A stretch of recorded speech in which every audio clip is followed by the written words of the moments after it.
toca ver lo que es trastornos de la paratiroides y la osteoporosis y hipertensión endocrina, o sea, dos clases. Sí son temas amplios, son, ¿no? Pero vamos a tratar de resumirlo y que comprendan ustedes lo más que se puede, ¿no? Y también que se preparen para el examen. Saquen lo máximo provecho, ¿ya? Entonces vamos a hablar de la primera parte del hiperparatiroidismo, el hipoparatiroidismo, que son los trastornos de la paratiroides, y la osteoporosis, ¿no? Y lo que es osteoporosis. Entonces, empezamos con lo que es el hiperparatiroidismo y el hipoparatiroidismo. Entonces, cuando uno habla de trastorno de las glándulas paratiroides, entonces uno tiene que recordar que son las glándulas paratiroides, que son realmente glándulas bien pequeñitas, que están realmente en la parte posterior de la glándula tiroides, ¿no? Normalmente, en la gran mayoría de personas son cuatro, ¿no? Son cuatro glándulitas, ¿no? Y en algunos hay más, cinco, ¿no? Seis, siete, hasta se ha visto hasta más glándulas, ¿no? Pues obviamente cuando hay un hiperparatiroidismo, como vamos a ver posteriormente, a veces tienes que buscar en otras zonas. O sea, si lo encuentras del tamaño normal de esas, entonces se hace otras pruebas, ¿no? Como vamos a ver posteriormente, ¿no? Entonces, estas glándulas paratiroides son muy importantes, ¿no? Porque nos regulan el calcio, ¿no? Eso nos van regulando en lo que es el...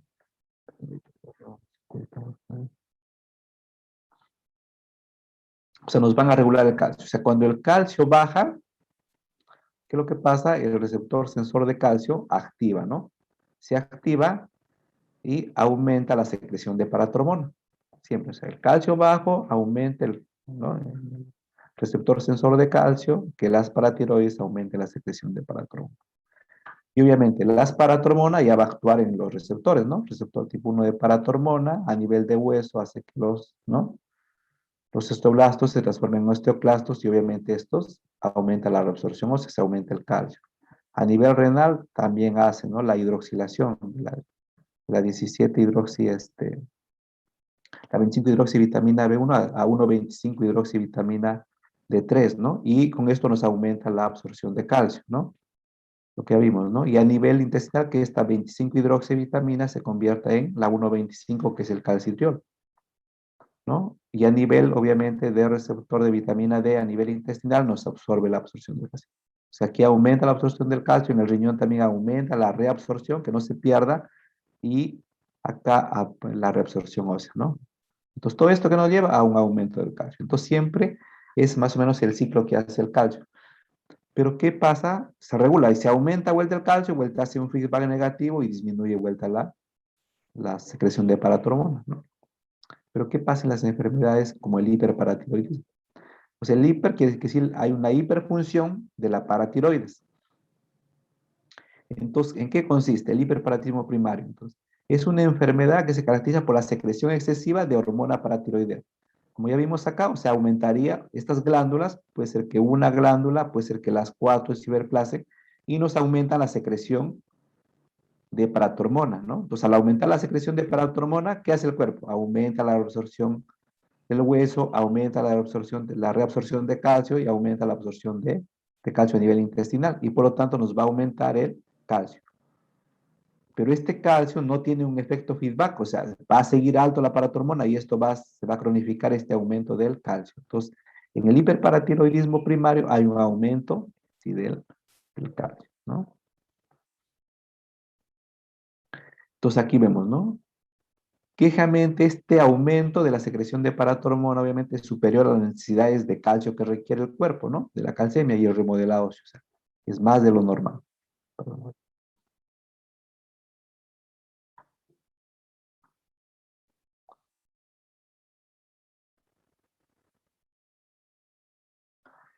También hay el hiperparatismo secundario, o sea, primario es cuando pasa, pero ¿qué pasa en el secundario? Es cuando la secreción de paratormona, ¿no? Las glándulas, o sea, el aumento del APTH, se debe como una respuesta apropiada de la hipocalcemia. O sea, cae el calcio por otras causas y obviamente se aumenta la secreción de de paratormona. Entonces ahí sería secundario. Entonces eso sí tienen que grabarlo cuando es primario, cuando es secundario y cuando es terciario, ¿no? Para que no haya problemas a la hora que responden sus preguntas. En el hiperparatiroidismo terciario, la secreción de paratormona es excesiva y es autónoma. Generalmente en estos pacientes, generalmente llegan a un hiperparatidismo secundario porque el calcio está bajo, pero después empiezan a aumentarse, se puede decir de manera autónoma ya la secreción de paratormona, o sea, ya no se regula por el calcio, ¿no? Aumenta la secreción de paratormona y entonces estos pacientes continúan, a pesar que el calcio sube, continúan secretando ¿no? Paratormona, ¿no? Y nos van a llevar a un hiperparatiroidismo secundario. Perdón, el terciario es cuando este hiperparatiroidismo secundario, o sea, el paciente con hipersecundario que está aquí, empieza a secretar de manera autónoma lo que es la PTH, ¿no? Acá se debe a hipocalcemia, pero en estos de acá ya se debe a una autonomía que crea, ¿no?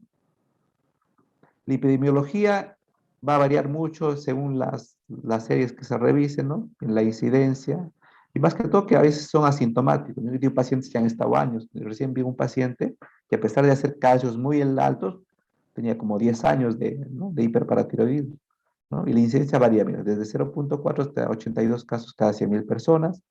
Obviamente, con mayor edad hay mayor frecuencia de hiperparatiroidismo, es más frecuente en las mujeres, frecuencia de 3 a 1 en relación al varón, ¿no? Fijamente un pico a los 55 años, claro, se puede decir es raro, de 45, pero menores de 45 años la incidencia es similar tanto en el varón como en la mujer. De etiología, en la mayor parte de los casos, en el 80%, se debe a un adenoma solitario, o sea, un adenoma paratiroideo. En un 5 al 10%, hiperplasia de las paratiroides, o sea, que las cuatro estén elevadas, ¿no? En otro 5%, un adenomas múltiples, que está crecida 2, por decir, o 3, ¿no? En el cáncer paratiroideo es menos del 1% y las otras son más raras, pues, ¿no? Hipercalcemia familiar hipocalciúrica, por mutación del receptor de paratormona, y la enfermedad de Janssen, ¿no? Que es mutación del receptor de paratormona. Entonces, el hiperparatiroidismo se ve asociado también en varias patologías, ¿no? Más que todo en lo que se llama las neoplasias endocrinas múltiples, tanto la tipo 1 como la tipo 2 más que todo, ¿no? Que son las más frecuentes. Y más raro se puede decir en la tipo 4, pero en estas dos es frecuente, miren. En la tipo 1, el hiperparatidismo primario se ve en el 95% de los casos. O sea, junto con el adenoma pituitario, con, ¿no? el tumor neuroendocrino, ¿no? Y en el MEN2A, junto al cáncer medular de tiroides, ¿no? Y al feocromocitoma, se puede decir hiperparatiroidismo, o sea, se ve frecuentemente, ¿no? Y los otros casos, se puede decir, son más raros. En el MEN4 también ves hiperparatiroidismo primario en el 80% de los casos, ¿no? Entonces, acá ya vimos el hiperparatidismo primario, donde el calcio lo vas a encontrar incrementado, ¿no? Los niveles de paratormona generalmente están incrementadas, ¿no? Y generalmente acá el fosfato generalmente va a estar bajo, normal, ¿no? En el secundario, como vimos, el calcio está normal o está bajo, pero acá la paratormona también está incrementada, ¿no? Entonces, la diferencia entre el secundario y el terciario es que en el primario y en el terciario está el calcio alto, ¿no? Y obviamente en el secundario está normal o bajo, ¿no? Y generalmente en el secundario, más que todo, se debe a, pues, si baja vitamina D, ¿no? O hay un déficit de mala absorción, ¿no? O una falla, anomalía renal. Entonces, eso se debe. Si hay, pues, si una falla de vitamina D, no se absorbe calcio, entonces el cuerpo tiene que, por feedback negativo, aumentar la secreción de paratormona para que se trate de buscar el equilibrio del calcio a nivel de todo el cuerpo. Las manifestaciones clínicas del hiperparatiroidismo, ¿no? Primario, generalmente se puede ver en varias esferas, ¿no? Desde la neuropsiquiátrica, donde el paciente a veces de cansancio, debilidad, alteraciones cognitivas leves, cambios de humor, irritabilidad, ansiedad, ¿no? Depresión, falta de concentración, alteraciones del sueño. A nivel renal produce generalmente litiasis, ¿no? Disminución de la tasa de filtración glomerular. O sea, puede producir una falla cardíaca. A nivel esquelético, obviamente te va a producir osteoporosis, te produce una reducción de la densidad ósea, ¿no? Obviamente esto nos va a incrementar el riesgo de fracturas. A nivel de cardiovascular te produce hipertensión, hipertrofia ventricular izquierda, y a nivel neuromuscular una debilidad muscular. Entonces la hipercalcemia se divide en leve, moderada y severa hipercalcemia, en el hiperparatiroidismo más que todo. En la hipercalcemia leve, generalmente el calcio está de 10 puntos, o sea, lo normal del calcio, el valor es de 8.5 a 10.5, es lo normal. Cuando se encuentra mayor a 10.5, ¿no? Y menor a 11.9, uno habla de hipercalcemia leve. Generalmente, se puede decir, el paciente tiene síntomas, pero no muy marcados. Puede tener polidipsia, poliuria, ¿no? Depresión o deficiencia cognitiva leve, dispepsia, por aumento de la gastrina. Y obviamente eso nos va a aumentar la secreción de ácido, ¿no es cierto? En la moderada, generalmente es cuando está de 12 a 13.9. Aquí el paciente que refiere apatía, fatiga, debilidad, anorexia, náuseas, constipación. Y en la severa, generalmente es cuando el calcio está mayor a 14, igual que en la tercera, apatía, fatiga, debilidad, anorexia, náuseas, ¿no? Constipación. Es frecuente, ¿no? La constipación es frecuente. Y obviamente aquí el paciente está deshidratado, con dolor abdominal, vómitos, letargia, a veces puede llegar hasta el coma en la hipercalcemia severa. Otras manifestaciones que podemos encontrar bradicardia, bloqueo auriculoventricular, el QT acortado, ¿no? Hipertenso, mayor sensibilidad a los digitálicos, lo que ya vimos, anorexia, náuseas, vómitos, constipación, pancreatitis, úlceras, neuromusculares, desorientación, acoma, fatigabilidad, disfunción cognitiva. A nivel renal se puede decir una diabetes insípida nefrogénica, nefrolitiasis, nefrocalcinosis. Recuerden que el calcio normalmente uno pierde calcio por nivel renal, ¿no? Pero cuando está muy elevado el calcio, tú igual sigues perdiendo calcio por la orina, ¿no?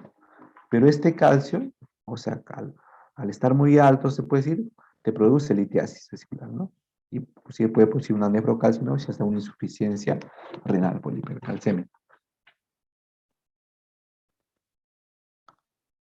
¿no? Entonces, si tenemos un paciente con hipercalcemia, se hace bien su historia clínica, su examen físico ante la sospecha de un paciente, hacer el diagnóstico diferencial y uno que pide la paratormona. Con la paratormona uno ya se hace la idea. Si la paratormona está alta, tú ves el calcio. Si el calcio está normal o está alto y con la paratormona alta, entonces hay una sospecha de un hiperparatiroidismo, ¿no? Entonces uno va viendo las causas, ¿no? ¿Qué nos eleva inapropiadamente la paratormona, ¿no? O como ya vimos, el 80% se debía a los adenomas, ¿no? A los adenomas productores de paratormona, el hiperplasia, el carcinoma, ¿no? En menos proporción, ¿no? Y a nivel familiar también hay varias enfermedades, como ya vimos, el MEN 1, el MEN 2, el MEN 4, ¿no? Que se asocian generalmente a hiperparatiroidismo, ¿no? En el hiperparatiroidismo terciario, obviamente aquí se ve más que todo en lo que es los pacientes con falla renal, ¿no? Entonces acuérdense eso, paciente con falla renal, ¿no? De larga data, que hace hiperparatiroidismo, se llama terciario, ¿no? Terciario, ¿no? Y cuando hay una severa deficiencia de vitamina D. Y obviamente cuando la paratormona está suprimida, en el caso de hipercalcemia, pues si le encuentra la PTH baja, entonces tú piensas en otras causas, ¿no? Pues si sea por drogas, puede ser por cánceres, ¿no? Que también hay que verlo. O en la tirotoxicosis también se eleva un poquito el calcio. Todos los exámenes de laboratorio, miren, eso acuérdense. En el hiperparatismo primario, el calcio generalmente está elevado. En el secundario está normal o bajo. En el terciario está elevado, ¿no? Con IRC y en el terciario con tratamiento renal, o sea, terapia también sigue igual, ¿no? Está elevado. El fósforo, generalmente, si es primario, está disminuido. Si es secundario, está elevado. Y si es terciario con IRC, también está elevado. La paratormona, obviamente, si es un primario, debe estar elevado, ¿no? En el secundario, siempre, siempre está elevado. En el terciario, más aún, ¿no? En el hiperparatismo terciario, obviamente, el calcio sí se encuentra mucho más elevado.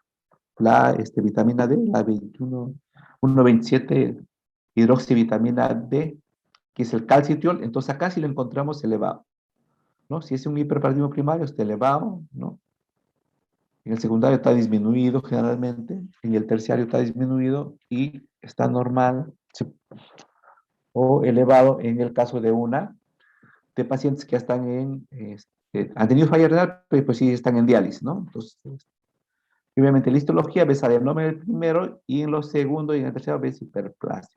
Hiperplasia. Normalmente cuando uno, se puede decir, tenemos un paciente que encontramos el calcio alto, el fósforo bajo, la PTH alta, ¿no? Entonces, la calciuria, la creatinina está normal, o sea, le encontramos todo. Puede ser déficit de vitamina D, le medimos la vitamina y sale normal o alta, pues es un hiperparatidismo primario.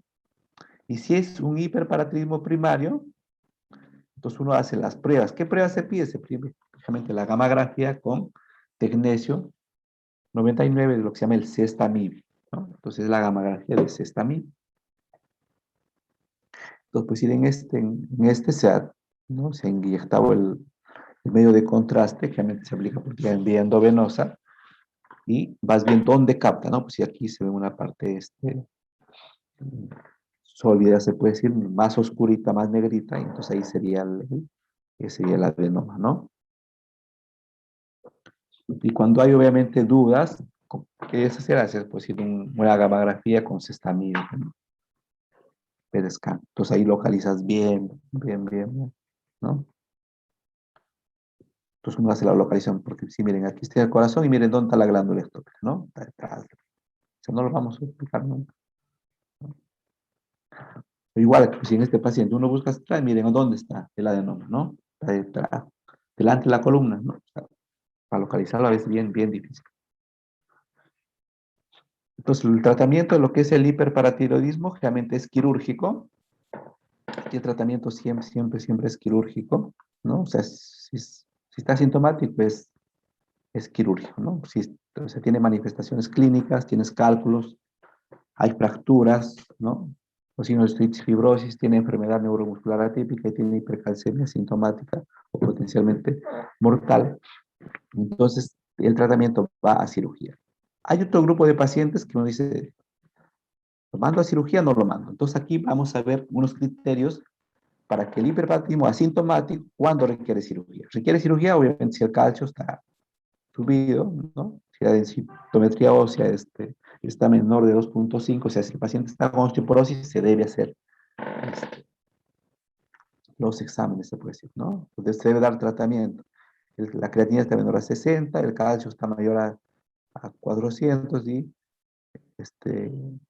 el otro estaría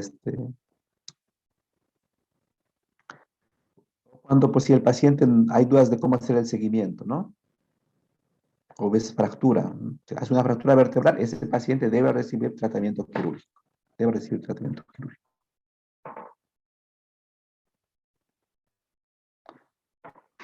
¿No? Y la gran mayoría de pacientes que no tenían criterios al inicio quirúrgicos y no se sometieron a ellas, se mantenían estables o asintomáticos, con hipercalcemia leve, podían pasar ¿no?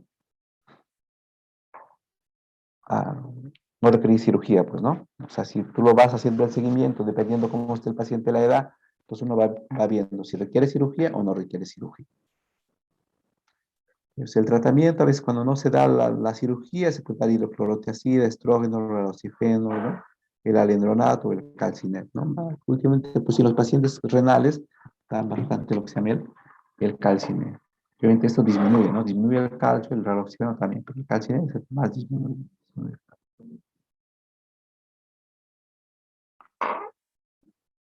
Rápidamente, lo que es la hipercalcemia, los pacientes con hiperparatiroidismo hacen hipercalcemia, a veces puede ser muy severas, cuando es mayor a 14 hacen, ¿no? Severas. Aquí el paciente se empieza a deshidratar, por eso, si ustedes encuentran un paciente, ¿no? Con un calcio alto, pues si mayor a 14 cuando es severo, o mayor a 3.5 milimoles, ustedes rápidamente tienen lo primero que tienen que hacer es hidratar al paciente, hidratarlo, ¿ya? No es aplicarle solendronato, no es darle otra cosa, ¿no? Es aplicar. Y después vas viendo cómo va orinando, ¿no? Y si vas viendo, puedes continuar con el cloruro, sí puedes continuar con el cloruro, ¿no? Entonces ahí rápidamente, deshidratar lo más rápido que se pueda y de ahí ves, ¿no? Una vez que ya bajó, ya realmente, pues si el uno que siempre a veces lo usamos, puede ser por vía endovenosa el hidronato o el soledronato, ¿no? Más práctico el soledronato, cada mes se puede decir, ¿no? Y obviamente ver cómo va el calcio, ¿no? Si el paciente tiene muy alto el calcio, ¿no? Entonces inclusive puedes ir rápidamente hasta la hemodiálisis, ¿no? Entonces, en estos pacientes, por decir, como llega un paciente ¿no? Paciente, puedo ponerle de 45 años, llega con calcio 15. ¿Cuál es la conducta más a seguir, no? Hidratar al paciente, ¿no? Acá está primerito hidratar. Después que hidratan, ya recién colocan los antirresortivos, ¿no? En este caso recién, pues, y el soliendronato de preferencia, ¿no?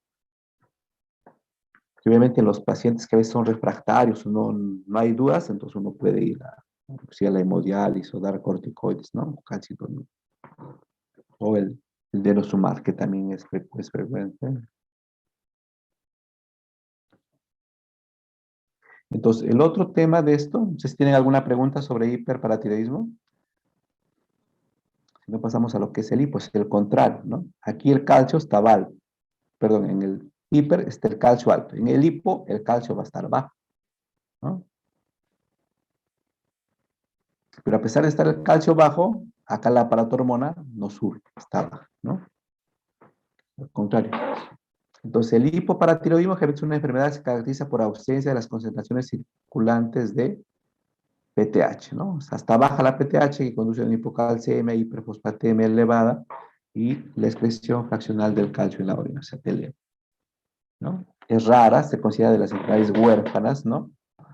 En su prevalencia de 24 en 100.000 habitantes, 75% de las mujeres, 25% de los varones, 75% son debidas a cirugías de cuello. Entonces, actualmente la causa más frecuente es la cirugía de cuello, ¿no? Y con los nódulos, ¿no? Se llevan el cirujano, se lleva todas las paratiroides, ¿no? A veces, ¿no? Más que todo cuando son a veces un cáncer, pues sí, de tiroides, ¿no? Pues no se puede, ¿no?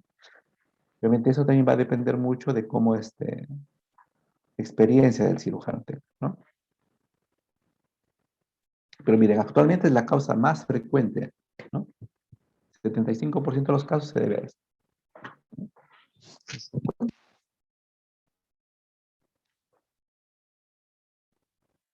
Etiología, generalmente como vimos, la postquirúrgica es la mayor parte, en 6 meses, permanente, ¿no?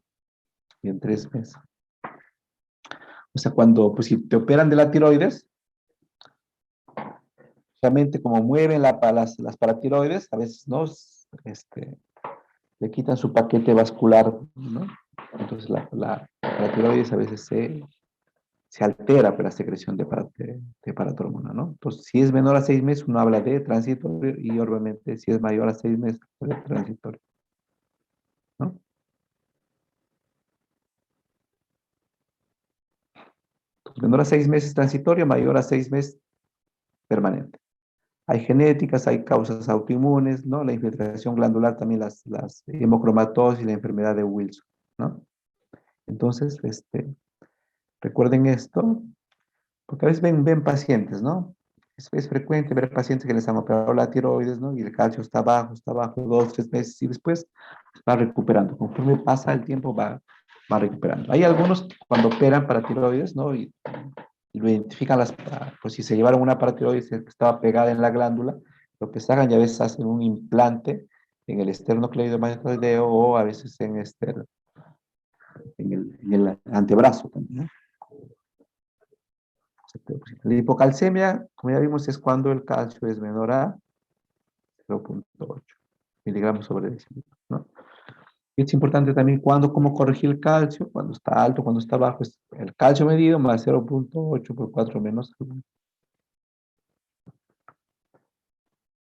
Las manifestaciones clínicas de la hipocalcemia, más que todo, van a depender sí, del hipopartismo a la hipocalcemia, ¿no? Obviamente, si tú no tienes una aguda hipocalcemia, ¿no? Entonces, ¿qué clínica nos va a dar? Nos va a dar problemas a nivel neuromuscular, nos aumenta la irritabilidad neuromuscular, por lo tanto, ¿no? Uno puede ver signos de Chevostek, síndrome de Trousseau, ¿no? Broncoespasmo, parestesia también, ¿no? Y a nivel del sistema nervioso central, esto es frecuente, la irritabilidad, la depresión, las convulsiones, cuando está muy alto, ¿no? Yo no he visto en sí, pero sí, y se ha leído que cuando está realmente muy alto el calcio, el paciente puede convulsionar, ¿no? Y a nivel cardiovascular, obviamente puede ser una falla cardíaca congestiva, elongación del QT en el EKG, hipotensión y arritmias. Miren, este es el signo de Chebostek. El signo de Chebostek, ¿en qué consiste? ¿No? Tú percutes más o menos a 1 centímetro debajo de lo que se llama el trago, ¿no? Es una percusión, realmente lo que es el punto A, se puede decir, ¿no? Ahí. Y lo que se va, cuando es positivo, cuando se producen unos espasmos peribucales, ¿no? Cuando percute lo que es por delante del oído, ¿no? O sea, percutes el facial, ¿no? En su recorrido y te produce este signo, ¿no? Espasmo peribucal. Y el otro, el signo de Trousseau, realmente acá se usa un brazalete, ¿no? Un brazalete, ¿no? Y lo que hace es tomar la presión, ¿no? Mide la sistólica. Si la sistólica, supongamos, sea 120 con 80 de diastólica.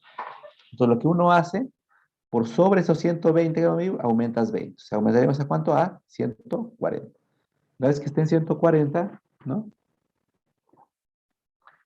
Este, tú lo mantienes ahí en 140 y vas viendo, ¿no? Si el paciente antes de los 2 minutos le empieza a doler mucho el cuerpo, ¿no? Más que todo la mano hace un espasmo, así como se ve acá, hace que me dé una flexión de los dedos, ¿no? Flexión, más que todo el primero y el segundo, ¿no? Entonces, en estos pacientes hacen este espasmo. Fíjate por qué, porque cuando tú colocas el manguito, o sea, realmente disminuyes, o sea, provocas una disminución del calcio, ¿no? Entonces, la hipocalcemia realmente hace de esta manera. Pero hay algunos pacientes que hacen de manera, pues, sí, espontánea eso, ¿no? Cuando el calcio está muy bajo. Y también el hiperparatiroidismo o la hipercalcemia, más que todo, nos pueden dar manifestaciones clínicas grandes, ¿no? Como qué otras manifestaciones crónicas. A nivel del sistema nervioso central, calcificación de ganglios basales, parkinsonismo, síndromes extrapiramidales, catarata subcapsular, que también es frecuente, papiledema, dermatología seca, distrofia de uñas, y óseas, obviamente, osteoclerosis, osteitis fibrosa, el raquitismo, la osteomalacia, ¿no? E intestinales, obviamente, el síndrome de mala absorción, esteatorrea. Entonces, estas son las manifestaciones que nos produce la hipocalcemia generalmente, convulsiones, calcificaciones a nivel del sistema nervioso central, ¿no? A nivel cardiovascular, pues producir arritmias, respiratorio, laringoespasmo, a nivel renal se puede decir nefrocalcinosis, ¿no? Cálculos renales, y se puede decir a nivel neuropsiquiátrico, te puede producir síntomas de ansiedad, depresión, ¿no? A nivel oftalmológico, catarata, papiledema, ¿no? A nivel dental, se puede decir, ¿qué nos va a producir realmente esto, no? O sea, se altera también lo que es el sistema más que todo músculo esquelético y a nivel dental también alteración de los dientes, ¿no? De la morfología de los dientes.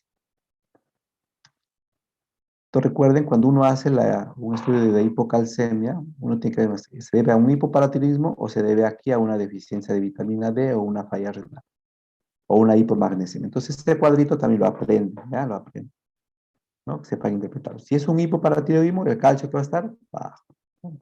Bajo. Entonces acá, pues y si es un hipoparatiroidismo, o sea, encuentras la paratormona baja, el calcio bajo, realmente el fósforo está elevado, el magnesio está normal o algo, también alto, la 21 hidroxivitamina D está normal y o baja, y la 25 hidroxivitamina D está normal, ¿no? La creatina está normal. Y realmente, pues sí, cuando el magnesio está bajo, aquí también encuentras el calcio y el magnesio normal, pues, ¿no?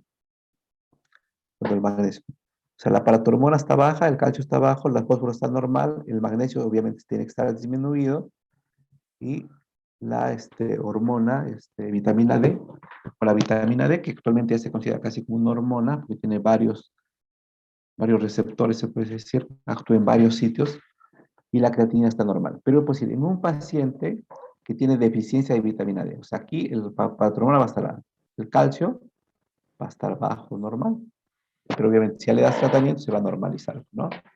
Y la vitamina D, generalmente acá, la 25 hidroxivitamina D va a estar disminuida.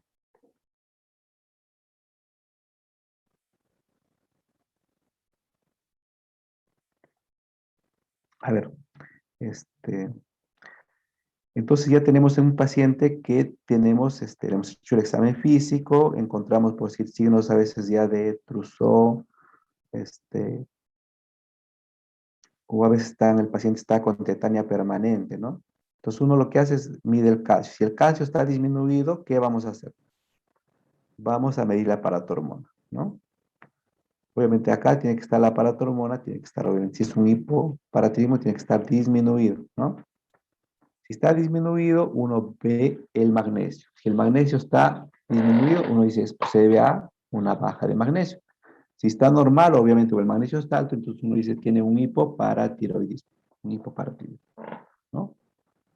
Y también acá también para que ustedes se den cuenta, ¿no? Uno mide el fosfato, pues si el fosfato está alto y la creatinina está alta, ¿no?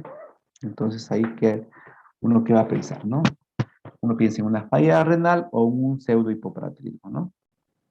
Y si el fosfato generalmente está disminuido, una ve la vitamina D, ¿no? O sea, si está normal, uno ve que es una mala absorción. Y si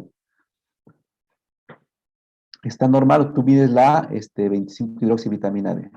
Esta es la vitamina D activa. O sea, normalmente a nivel renal, esta 25 hidroxivitamina D3 se activa en calcitiol y el calcitiol es la 1,25 hidroxivitamina D. Porque es importante que ustedes lo sepan esto, porque si no hay esta, si no se activa, la vitamina D no se absorbe, ¿no? No hay absorción, ¿no? Si no se absorbe el calcio, y obviamente no va a hacer efecto. El tratamiento generalmente se da en pacientes más que todo sintomáticos, cuando el calcio generalmente es menor de 7,5, debes dar, y cuando hay una prolongación del QT, tienes que dar ahí al paciente, ¿no? Obviamente, si el paciente llega a tu consulta, lo ves por emergencia, por tetania, convulsión del laringoespasmo, ¿no? Disfunción cardíaca y puedes medir el calcio, te vaya antecedente de una cirugía, por decir, de paratiroides reciente, pues dice el paciente clínicamente tiene una hipocalcemia, ¿no? Lo que rápidamente se debe dar gluconato de calcio al 10% de 1 a 2 ampollas, ¿no? En 50 a 100 mililitros de dextrosa y generalmente lo pasas en 10 minutos, ¿no? Rápidamente se pasa en 10 minutos. Si persiste, obviamente vas midiendo cómo ve el calcio, si así persiste, repites el tratamiento, ¿no? Hasta que no tenga síntomas el paciente. Y también te vas tratando lo que es el magnesio, ¿no? O sea, si está todo bien el magnesio, ¿no? Entonces, no, para que encuentres la causa etiológica, se puede decir. Luego de que colocas este bolo de 10 a 20, 1 a 2 ampollas de gluconato de calcio, puedes colocarla una endovenosa, ¿no?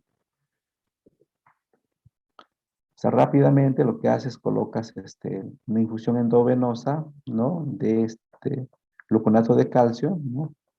Realmente acá, pues, si 100 mililitros, que sería más o menos unas 5 ampollas en 1 litro de cloruro, o de dextrosa también puede ser, y vas infundiendo de 50 a 100 mililitros por hora. Y vas ajustando, obviamente, según cómo vaya tu calcio, ¿no? Y luego, obviamente, si el paciente va mejorando, ya puedes agregar, ¿no? El calcio ya por vía oral, ¿no? Y obviamente también cuando das calcio y la paratormona está baja, tú ¿qué tienes que hacer? Dar el calcidiol y otro, ¿no?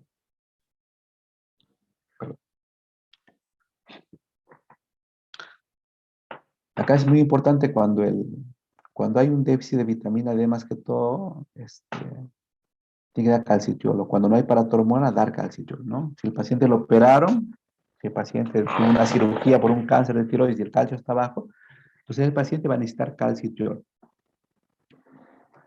Y luego ya l- le diste tu tratamiento por vía endovenosa, ya el paciente mejoró, le quieres mandar a su casa, obviamente el paciente tiene que estar inicial más o menos con 1.5 a 2 gramos de calcio. ¿Y cómo sacan este 1.5 a 2 gramos de calcio? ¿No? O sea, de calcio elemental, ¿no? No es el... Si aquí ponen carbonato de calcio, generalmente viene de 1250, ¿no? Y el 40% es calcio, o sea, de 1240, el 40% sería 400, ¿no? Los 400, ¿no? Los 500 serían. Entonces, el 40% es calcio, ¿no? Entonces, ahí sería 500 miligramos tiene de calcio elemental. Y aquí en el citrato de calcio, el 21% es calcio elemental, o sea, necesitas más, ¿no? Con el citrato de calcio, el 21%, o sea, el 21% de 1500, más o menos 320 por ahí creo sale, ¿no? Que es que tiene este calcio. Una vez que empieces el tratamiento con citrato, de preferencia el citrato, porque no se puede dar a cualquier hora. Cuando das carbonato de calcio, generalmente se puede dar generalmente después de las comidas, ¿no? O sea, porque el ácido clorhídrico te aumenta la absorción del carbonato de calcio, ¿no? Solamente tú das la medicación, carbonato de calcio o citrato de calcio, ¿no? Puedes darle, tienen hasta 9000 gramos se puede dar, ¿no? De calcio elemental por día. En los casos muy, muy severos hay algunos que pierden, ¿no? Igual el citrato de calcio hasta 9000 de calcio elemental, miligramos. Y obviamente la vitamina D, ¿no? Si el paciente no tiene para tiroides, ¿no? Entonces usted tiene que dar el calcitriol, ¿no? La 1,25 hidroxivitamina D3, ¿no? Porque recuerden que el calcitriol se activa a nivel renal, ¿no? Se activa a nivel renal. Normalmente tú tienes la D3, que es el colecalciferol, se activa a 1,25 hidroxivitamina D, ¿no? Además, puedes dar diuréticos, ¿no? Los tiacidas, ¿no? Entonces tienes que... ¿Y cuál es el rango? O sea, uno da tratamiento, pues iría con estas pastitas de citrato de calcio, carbonato de calcio, y la meta es mantener el calcio entre 8 a 8,5. No más elevado porque puede producir litiasis renal, ¿no? Y nos malograría, se puede decir, el riñón, ¿no? Vamos a ver.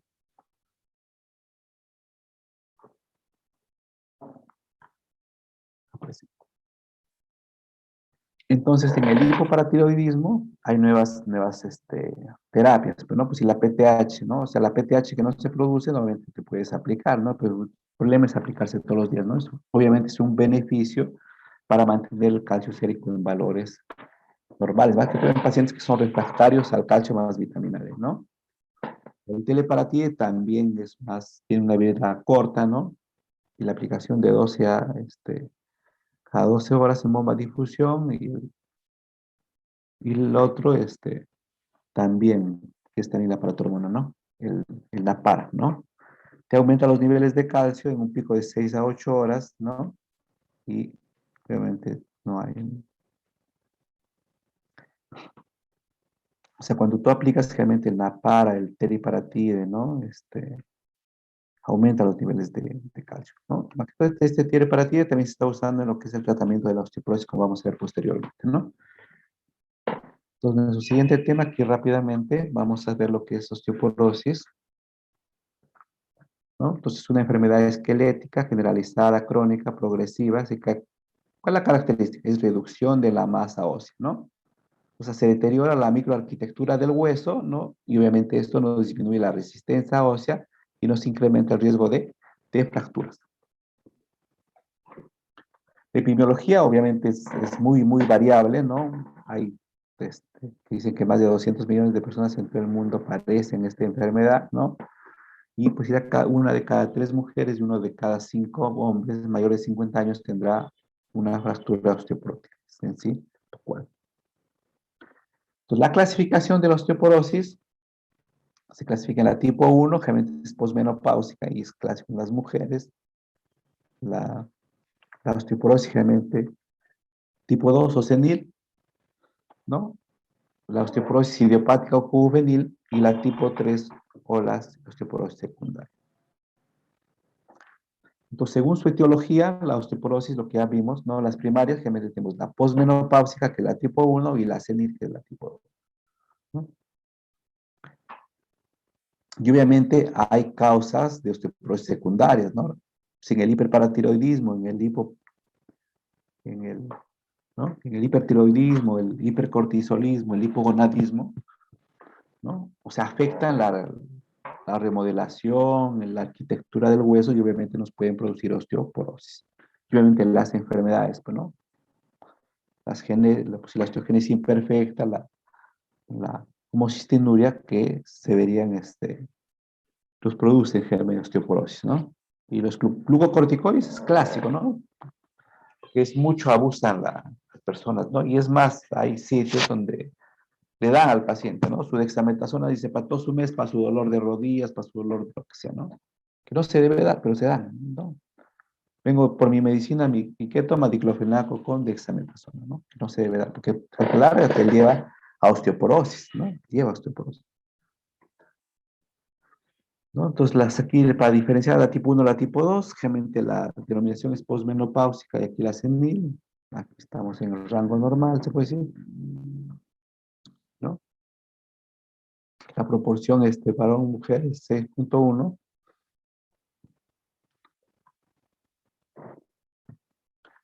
Y la tipo 2 generalmente es más, ¿no? 2:1, ¿no?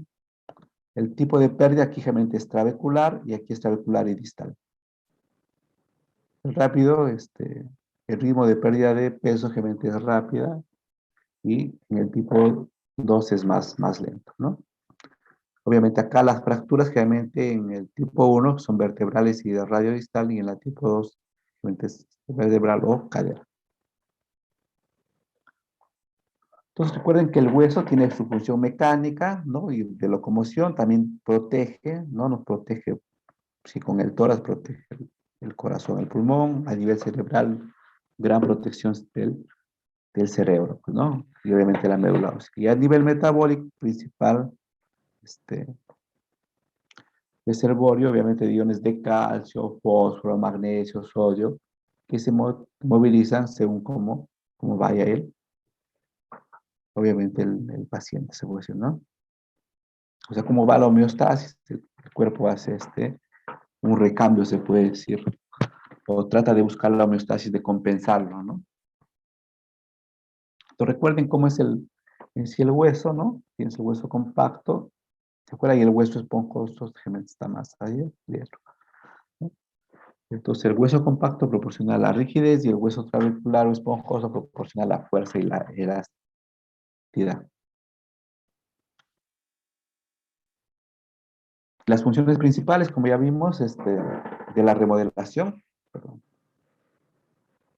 Pues ya vimos que cómo se remodela esto. Vamos a, creo que muy largo está. Vamos a tratar de resumir esta parte. O sea, la remodelación, o sea, nuestro cuerpo remodela todos los días, hay una remodelación de hueso. O sea, no hay día que no hay, sino que es lento, ¿no? Es lento esta remodelación, o sea, ¿no? Pues vamos a ver cómo se produce, ¿no? Entonces, la remodelación, o sea, hay muchos factores, ¿no? Todos estos factores, si estrógenos, vitamina D, el IGF-1, el factor de crecimiento, tipo beta, ¿no? Este, el péptido relacionado a la paratiroides, las interleuquinas, las prostaglandinas, ¿no? Nos van a modular la velocidad de crecimiento, se puede decir, de los sitios de remodelación, ¿no? Y como consecuencia se produce una reabsorción osteoclástica seguida por un periodo de reparación en el periodo. Mira, es un ciclo, ¿no? Un ciclo de remodelación aproximadamente dura 120 días, ¿no? La reabsorción generalmente se da por los osteoclastos los primeros 20 días y después la formación en los siguientes 100 días, ¿no? Entonces, pues sí es un ciclo de remodelado. Y obviamente en el osteoclasto van a actuar pues varias, los RAM, ¿no? Los ligandos para que obviamente tenga su efecto, ¿no? El calcio, la osteocalcina, la hidroxiprolina, que se producen como las proteasas, ¿no? Y entonces puedes medir, pues, ¿no? Si mides osteocalcina, ¿qué está produciendo? ¿Está en reabsorción o está en formación, ¿no? O sea, depende de los niveles como esté acá, ¿no? Entonces, más o menos para que se quede fijo, ¿no? Realmente el hueso queda en una etapa creciente, ¿no? Pero después empieza la reabsorción, parte de la reserva, la formación, bueno, bien, ¿no? Entonces acá vamos viendo este ciclo, ¿no? O sea, desde creciente, miren, reabsorción, reserva, formación, mineralización y vuelta creciente, ¿no? Realmente aquí se reabsorbe por los osteoclastos, por los macrófagos, aquí, ¿no? Nuevo hueso se forma y se produce. Entonces aquí lo que hay que ver en este caso, la remodelación ósea se ve afectada por muchos factores, ¿no? Pues, ¿qué factores estimulan la remodelación ósea, ¿no? La paratormona, la vitamina D, la tiroxina, ¿no? Y obviamente, y aumenta la formación obviamente, los osteoblastos, ¿no? La hormona del crecimiento. O sea, aquí los osteoclastos, paratormona, vitamina D, y otras cosas. Y acá, por la formación, los osteoblastos, ¿no? La hormona del crecimiento, la paratormona, los estrógenos, la testosterona, citoquinas, prostaglandinas, vitamina D, ¿no? Factores que los inhiben la reabsorción, los estrógenos, ¿no? La calcitonina, la testosterona, la bifosfato, los roxifeno. Y nos aumentan la formación por los osteoblastos, ¿no? Los corticoides, fumar, alcohol.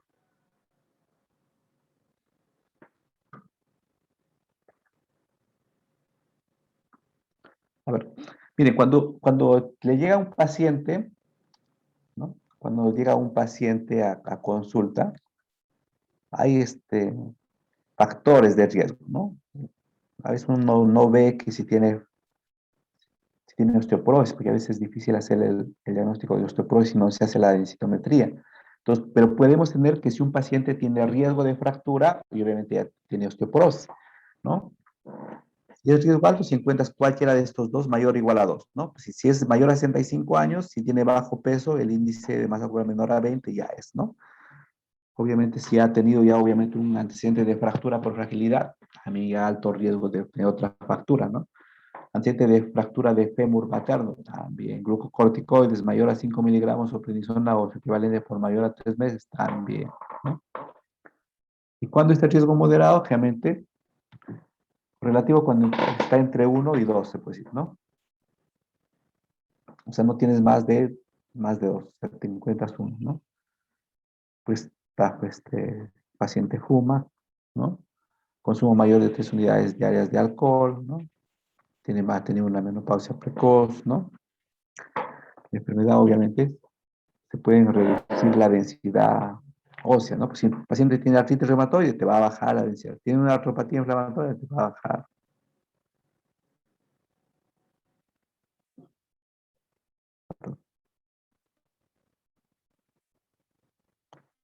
Miren, el diagnóstico generalmente de estos pacientes, vamos viendo nosotros rápidamente la historia clínica, ¿no? Si es un paciente normal, ¿no? Pero si el paciente obviamente tiene una postura, ¿no? Donde ha disminuido de peso en relación a lo que era antes, ¿no? Tiene dolor, ¿no? Pues tiene una mayor cifosis, ¿no? Entonces uno ya tiene la sospecha de que el paciente puede tener, pues, aquí una fractura o ya tener una osteoporosis silenciosa. Y obviamente en este caso hay que hacerle, ¿qué tenemos que hacerle? Una densitometría, ¿no? La densitometría es en sí el gol estándar, se puede decir, para hacer el diagnóstico de osteoporosis, ¿no? Entonces, pues aquí es el paciente, es el gol estándar para hacer el diagnóstico de osteoporosis, ¿no? Esto también, cuando es normal, si el test score generalmente es menor a 1, ¿no? Está normal. Está con osteopenia, si es menor de 1 a menos 2.5. Y ahí cuando está con osteopenia ya también hay riesgo de fractura, ¿no? Cuando esté osteoporótico, cuando el test score es menor a 2.5, ya se cuadriplica el riesgo de fractura, pero si es grave, ¿no? Cuando realmente tuvo un T-score menor a este 2, pero además tiene más fractura. Osteoporosis grave cuando tiene fractura y tiene, ¿no? Obviamente el T-score menor a 2.5. Pues, el paciente de tal edad, ¿no? Con densitometría de 1.5, ¿no? Y fractura, ¿cómo lo consideran, no? Osteoporosis, osteopenia, osteoporosis grave o normal, ¿no? Entonces ustedes marcarían que tiene que estar menor a 2.5, pero acá dice está con 1.5, ¿no? Pues puedo cambiar acá, puedo poner más 2.5, ¿no? Y entonces es normal, ¿no? Entonces acuérdense. Y ahorita la radiografía ayuda para ver más que todo fracturas, las fracturas por acuñamiento, ¿no? Entonces aquí tenemos, ¿no? Aquí se salió mal un poco, ¿no? O sea, ¿cuándo te ayuda para ver, no? Si hay un acuñamiento, o sea, bien, si hay una disminución, ¿no? De un lado de la porción de la vértebra, cuando se vuelve bicóncava también se puede decir, ¿no? O cuando hay un aplastamiento, compresión. También se puede hacer lo que vimos acá adelante con lo que es la herramienta del FRAX, que nos da para ver fracturas, ¿no? Es un, donde tú ingresas solamente los datos, ¿no? Pues, ¿qué datos? La edad, fecha de nacimiento, y vas viendo, ¿no? ¿Qué sexo, el peso, la talla, si has tenido fracturas previas, ¿no? Si algún pariente se ha fracturado la cadera, si fumas, usas glucocorticoides, si tienes alguna enfermedad, ¿no? O si tienes alguna otra enfermedad que te produce una osteoporosis secundaria, si tomas alcohol, ¿no? Y cómo está tu IMC. Entonces uno ingresa todos esos datos, pues si uno ingresa todos esos datos te da, ¿no? ¿Cuál es el riesgo de tener una fractura mayor, osteoporosis mayor, 21%, y una fractura del 4.1%? ¿No?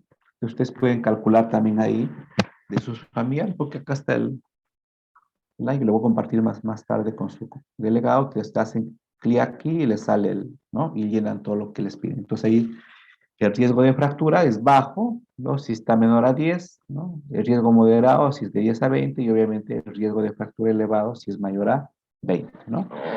Y de cadera, se puede decir el riesgo alto es cuando es mayor a 3%. Se puede hacer más pruebas, obviamente, para encontrar las posibles causas de osteoporosis.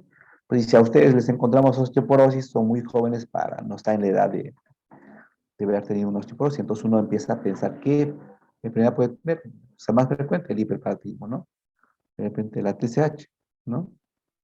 Empezamos en hiperparatismo, pero tiene que haber clínica, ¿no? Piensas en un síndrome de Cushing, obviamente tiene que estar la cara en una llena, estrella roja, entonces no, este paciente puede tener un, un, un síndrome de Cushing, ¿no? O el paciente está tomando corticoides por larga data, ¿no? Eso también produce osteoporosis, entonces hay que hacerle bien la historia clínica. El tratamiento generalmente es, obviamente, mejorar, obviamente, la arquitectura del hueso y más que todo evitar las fracturas, ¿no? Tratamiento no farmacológicamente es el ejercicio, la nutrición, no fumar, ¿no? Y prevenir caídas. Y en el farmacológico es el calcio y la vitamina D que siempre deben estar. Y, y la terapia antirresortiva, ¿no? Pues hormonal o las nuevas terapias. El calcio se puede dar de 1200 hasta 1500, que vimos la vitamina D de manera similar, ¿no? Y el tratamiento, generalmente hay los SER, ¿no? Los estrógenos y moduladores selectivos del receptor estrogénico, ¿no? Generalmente, si tú das, ¿qué hacen? Inhiben la reabsorción ósea, ¿no? Al nivel de osteoclastos nos inhiben la reabsorción ósea, ¿no? Y está recomendado en pacientes relativamente jóvenes de 50 a 55, sin historial de fractura ni riesgo de cáncer de mama. Los bifosfonatos es el que más se usa, puede también empezar a aprender a usarlo, ¿no?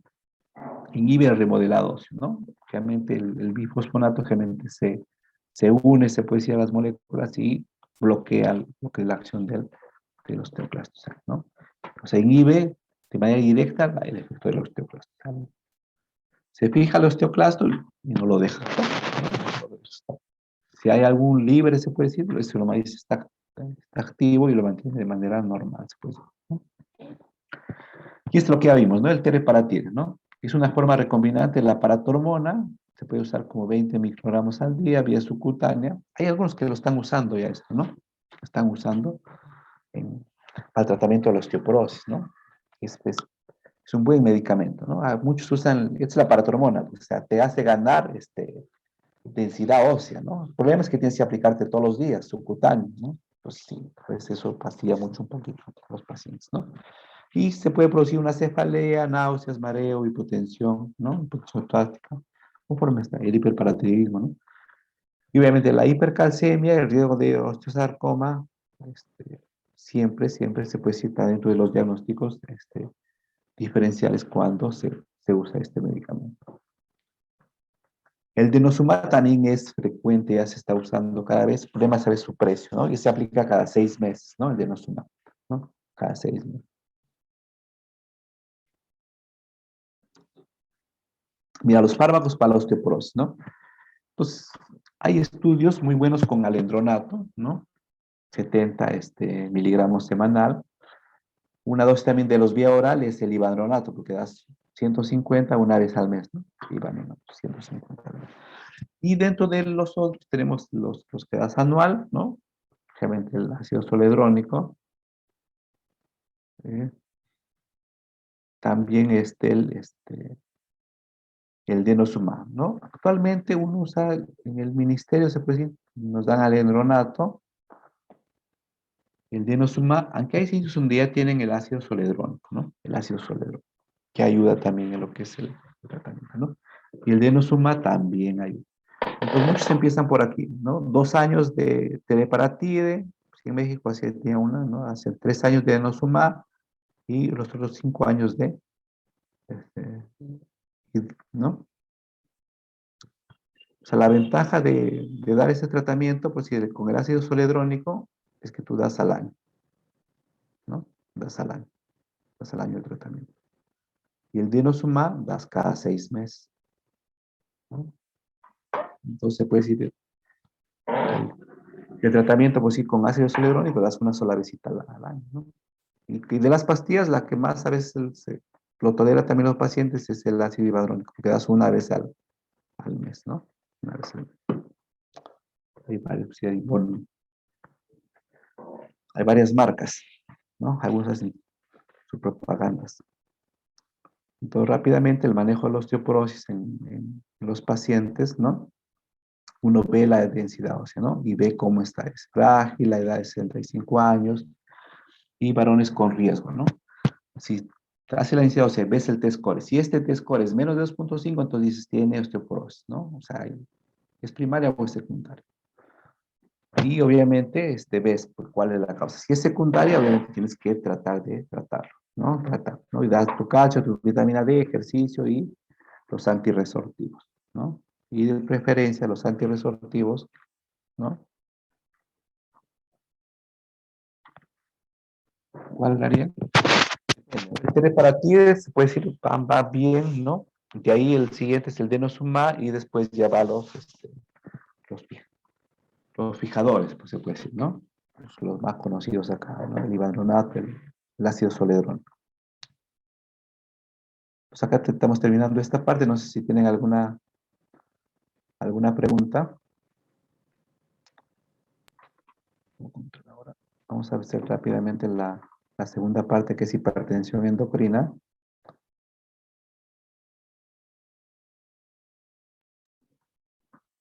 A ver, confirma si se ve la pantalla. Esto sí es un poquito más corto, pero igual también es un tema interesante. Confirme, por favor, ¿se ve la pantalla? Sí, ¿Se ve? doctor, sí se ve. Muy bien. Entonces, en esta parte,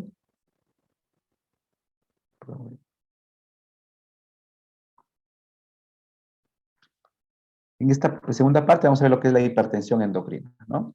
Normalmente uno dice es hipertenso el paciente, ¿no? Pero la mayor parte es la idiopática, se puede decir, la causa más frecuente de hipertensión. Pero en un paciente, ¿no? En un paciente que generalmente sea joven, ¿no? O que la presión esté muy no controlada, entonces uno sospecha en una hipertensión endocrina. Y las dos enfermedades que nos dan, se puede decir, las presiones más elevadas endocrinas es el hiperaldosteronismo, realmente el feocromocitoma. Entonces, cuando uno habla de hipertensión endocrina o hipertensión secundaria, ¿no? Obviamente, es el aumento de la presión arterial debido a una causa secundaria identificable, ¿no? Y obviamente, dentro de estas causas, si es algo endocrinológico, entonces uno habla de hipertensión endocrina. Entonces, el aumento de la presión secundaria debido a una causa endocrinológica. Cuando uno habla de hipertensión resistente, ¿no? Si mantienes una presión alta con mayor de 3 drogas a dosis óptima, ¿no? O también si estás con mayor a 130-80, ¿no? Y también 3 drogas a dosis óptima. Como lo mantienes controlado, pero requieres más de 4 drogas. Pues la hipertensión secundaria, las causas más frecuentes de hipertensión son a nivel suprarrenal, ¿no? Y aquí realmente, en primer lugar, el feocromocitoma, en segundo lugar, el hiperaldosteronismo primario, ¿no? Y en los casos más raros, el hiperdesoxicortisolismo, ¿no? Que aquí se debe, ¿no? Pues la hiperplasia suprarrenal congénita, la deficiencia de 11 hidroxilasa, pero es más raro, ¿no? Y el otro es la resistencia primaria al cortisol, que también puedes confundir, y el síndrome de Cushing. Entonces, estas son otras causas, ¿no? Y dentro de las causas endocrinas, pues en tiroides, el hipotiroidismo y el hiperparativismo también nos dan hipertensión endocrina. El hiperparativismo también da hipertensión. Y la acromegalia y el síndrome de Cushing también nos producen hipertensión. Entonces, obviamente, si tenemos un paciente que, o sea, su presión está alta, es una hipertensión resistente, ¿no? Entonces, lo que uno tiene que ver, o sea, si el paciente es un hipertenso secundario, si tienes que excluir las causas, ¿no? Secundarias de hipertensión, ¿no? Ver qué droga está tomando, ¿no? Y obviamente hacer un screening de hipertensión secundaria. Es lo que vamos a hacer, se puede decir, en estos minutos de clase, ¿no? Más que todo hablar de estas dos patologías que son más frecuentes, que son el feocromocitoma y el hiperaldosteronismo, ¿no? Como causas de hipertensión secundaria, ¿no? ¿Cuáles son las características? ¿Cuándo sospechan ustedes de una hipertensión secundaria, más que todo endocrinológica? Paciente joven o menor de 40 años, incrementos severos a bruscos de la presión arterial, aumento, pues sí, un curso corto, ¿no? Fácilmente de ser inducido la hipertensión maligna o un rápido desarrollo de enfermedad.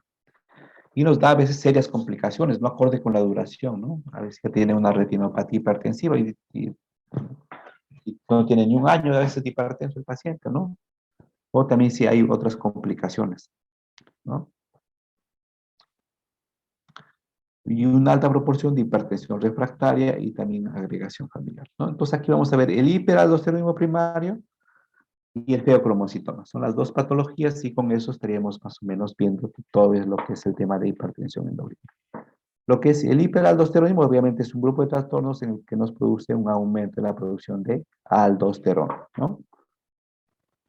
Encontramos alta de manera relativamente autónoma del sistema renina-angiotensina-aldosterona, se puede estar fuera del grupo, ¿no?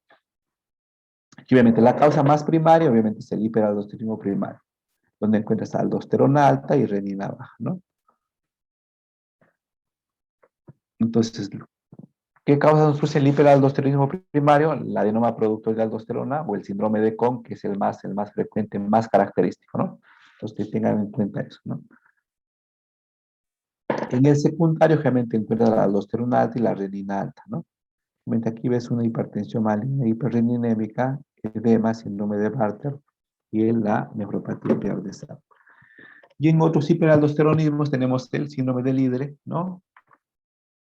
El síndrome de Cushing también se puede decir que altera eso, ¿no? Y en el caso de hiperaldosteronismo primario, hay que ver las causas, ¿no? realmente lo que ya vimos, el adenoma productor de aldosterona es la causa más frecuente, la hiperplasia idiopática también se puede decir es frecuente, y la hiperplasia suprarrenal unilateral es menos frecuente, ¿no? Menos frecuente. La epidemiología realmente puede ir del general del 5 al 3%, y según el estadio, 1, 2, ¿no? En el estadio 2, realmente 8%, en el estadio 3, 13%, y resistente del 8 al 23%. Eso no habla de hipertensión. La fisiopatología, ¿no? O sea, si nosotros tenemos un tumorcito que nos produce, esta es la glándula suprarrenal, tenemos un tumor que nos produce aldosterona, obviamente se va a producir un incremento de la aldosterona. Y el aumento de la aldosterona nos va a producir, ¿no? ¿Qué produce? Hipocalemia y alcalosis, ¿no? Abajo, ¿no? Y a nivel de células, en túbulo distal, también nos va a afectar aquí, pues, ¿no? La retención realmente de sodio, no retiene sodio, entonces nos produce hipervolemia, hipertensión, ¿no? Disminución de la renina, de la secreción de renina, e incremento de la secreción de fosfato de hidrógeno, ¿no? Por la orina, y por eso es que nos produce una alcalosis,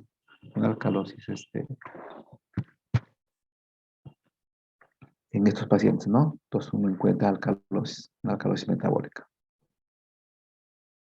El cuadro clínico: hipertensión refractaria, hipocalemia, hipervolemia, alcalosis metabólica. Y obviamente la cefalea también se ve, ¿no?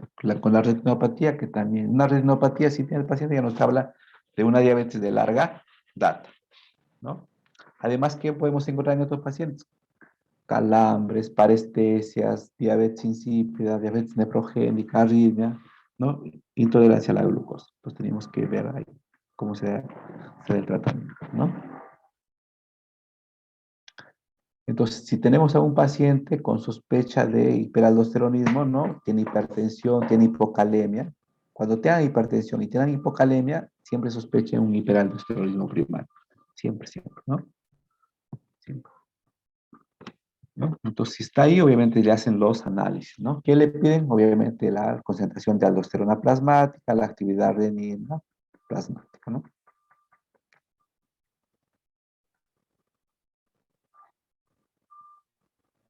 Entonces, una vez que ve acá, y pues sí, si la concentración de aldosterona se encuentra mayor o igual a 15 nanogramos, o la actividad renina plasmática se encuentra menos de 1, limpio, ¿no? Entonces, ¿qué hacen? ¿Qué se hace ustedes acá, no? Entonces hay que de acá, si ya vimos que está la aldosterona alta, ¿no?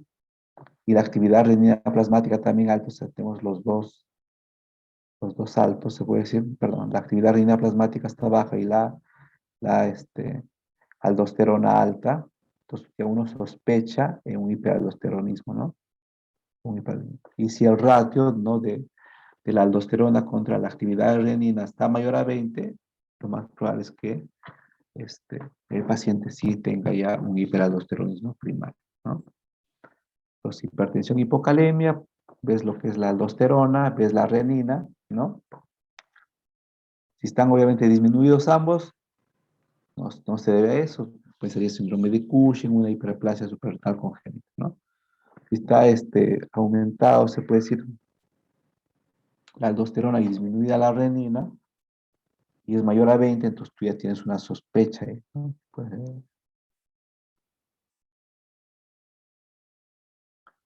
entonces acá, miren, en estos pacientes, ¿no? O sea, si encuentras la aldosterona y la renina bajos, tú piensas en estas enfermedades. Pero si encuentras la actividad, concentración de aldosterona alta y la renina baja, entonces tú pensarías en un hiperaldosteronismo primario. Obviamente en estos pacientes, ¿no?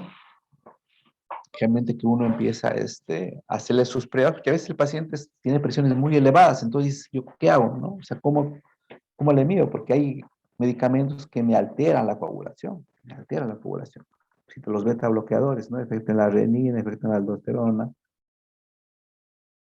¿no?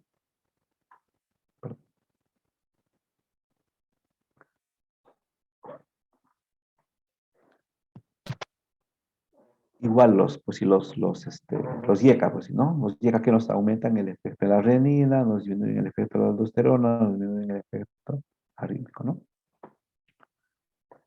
Entonces aquí tenemos la medicación que puede usarse durante el tamizaje, o sea, generalmente puedes usar verapamilo, ¿no? Entonces no puedes usar otro, ¿no? La hidralacina también se puede usar, la prazosina, la terazosina. Que eso se puede decir, no nos altera la función hormonal más que todo, ¿no? Hormonal. ¿No? Y los puntos de corte de la aldosterona, ¿no? Solamente acá es 30, ¿no? La aldosterona plasmática. Y la aldosterona plasmática aquí es 750, acá es... mm,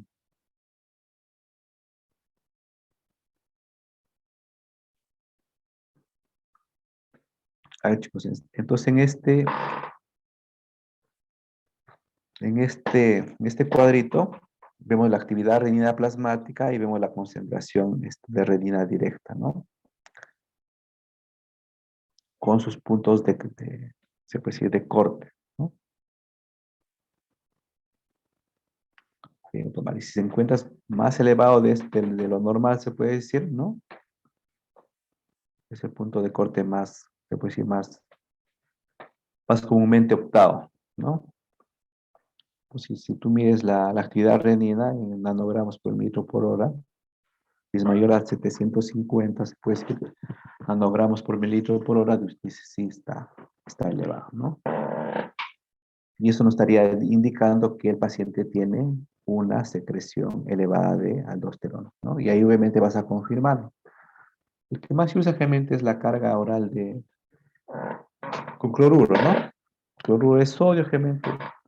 Lo que por lo menos he visto es el de acá, ¿no? O sea, lo pones al paciente, le pones un cloruro, le infundes 2 litros en 4 horas, monitorizas presión, ves la aldosterona, ¿no? Y la renina pasa y a las 4, y al final de las 4 horas, ¿no? Entonces, obviamente, si acá la aldosterona está baja, descarta, ¿no? También al 0,5. Y si está mayor a 10, confirma, ¿no?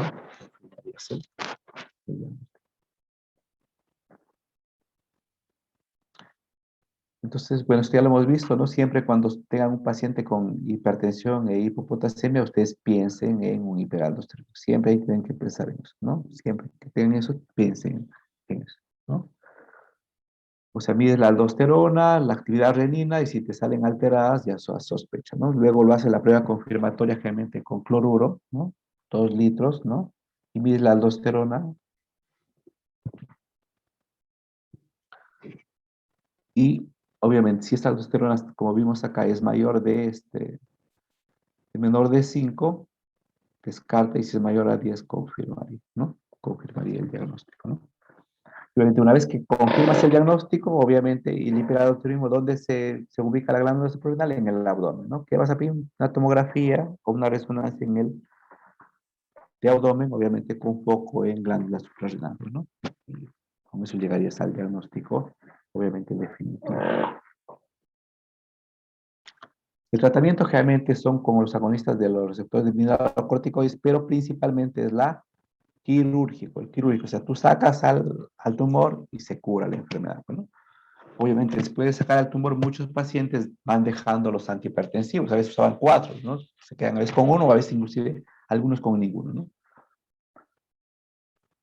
Y generalmente, cuando van a cirugía, los adenomas productores de aldosterona, la hiperplasia unilateral y el cáncer suprarrenal. Y como ya vimos, el tratamiento, ¿no? Tratamiento médico es el principal, ¿no? Cuando generalmente está indicado, cuando hay una hiperplasia bilateral esporádica, formas hereditarias, adenomas unilaterales con alto riesgo, con la indicación para cirugía, rechazo del paciente, ¿no? Y el paciente está en una edad avanzada. Gente mayor de 65 años también, ¿no? Debe tener mucho cuidado.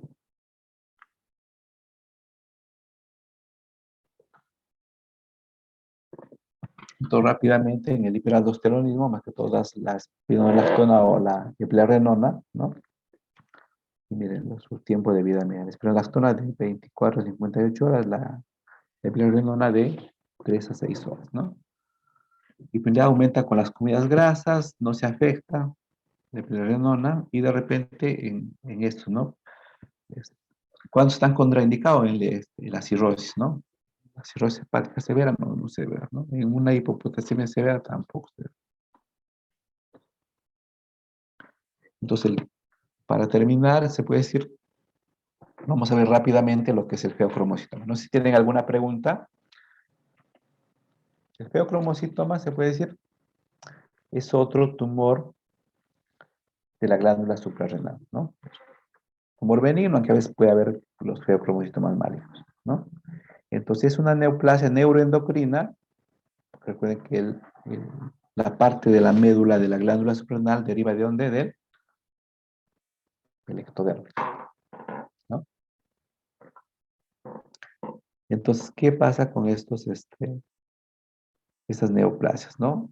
Almacenan, o sea, biosintetizan, almacenan, metabolizan y secretan concentraciones elevadas de catecolaminas, ¿no? Y obviamente sus metabolitos, obviamente esos tienen mucho efecto a nivel, realmente, de sistémico, se puede decir, ¿no? La incidencia es un poco rara, miren, 2 a 8 casos por millón, ¿no? Pero es bien raro. Yo he visto poquitos casos, ¿no? Pocos casos yo he visto. Más que todo he visto asociado a lo que se llama el MEN, ¿no? El MEN2, las neoplasias endocrinas múltiples, ¿no? Que es que ahí también se ve, ¿no? Afecta igual a ambos sexos y oxida generalmente entre 50 años, ¿no? El hallazgo de las autores principalmente, tú ves que estos pacientes, ¿no?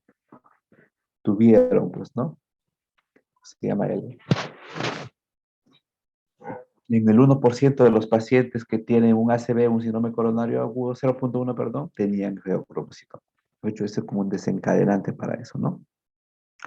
10% de los pacientes con paragangliomas tienen antecedentes familiares de padecimiento multifocal, ¿no? La frecuencia de feocromocitoma esporádico es 75% y del 9-23% se desarrolla en el tejido cromatín extraadrenal. Y la prevalencia obviamente va cambiando, pero el maligno esporádico es del 9 y el normal, ¿no? Y del feocromocitoma esporádico generalmente es del 10%. Obviamente el maligno es más raro, pues se puede decir, ¿no? El 10% recién a veces lo diagnosticas al momento de hacer el diagnóstico, ¿no? Entonces recuerden, viene la cresta neural, ¿no? La que los síndromes, las células progenitoras, ¿no? Que nos dan origen a las células adrenales, ¿no? Que nos dan el feocromocitoma, ¿no? Y cuando son extraadrenales, ¿no? Que se llama el paraganglioma. Paraganglioma. Entonces es un paciente, se puede decir, paciente con feocromocitoma extraadrenal, ¿no? Y aquí se puede decir hay un feocromocitoma extraadrenal.